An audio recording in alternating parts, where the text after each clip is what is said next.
This is the Channel 4 News at 5. Good evening, I'm Chuck Henry. And I'm Colleen Williams. The most popular crib in the U.S. for the past 3 decades is now banned by the Consumer Product Safety Commission.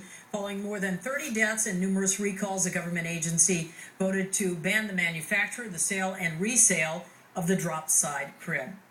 Our Ted Chen is live in Irvine right now with details for us. Ted.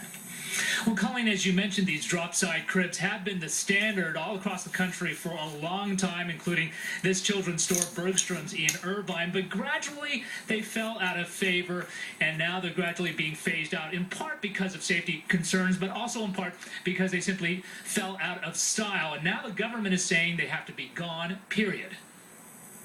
You simply lift up, push in with your leg, and it drops right down.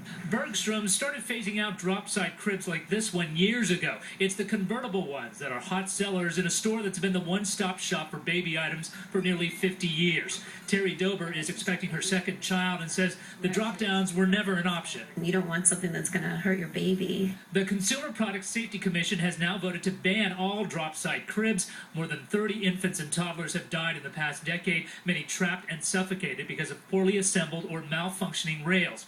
After millions of the cribs were recalled, the government said enough is enough and consumers must find other options. This is called a 4-in-1 crib, so it gives you 4 beds within the 1 bed that you're purchasing. With drop size out of favor, parents have caught on to what's known as a 4-in-1, a crib that's converted one step at a time into an eventual bed as the child grows older.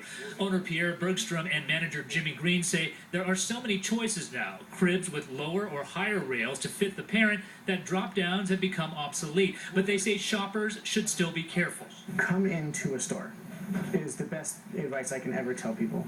You can look online, it's great, you can get a really good information, you can get your research, but there's nothing better than coming physically into the store and actually looking and testing the product.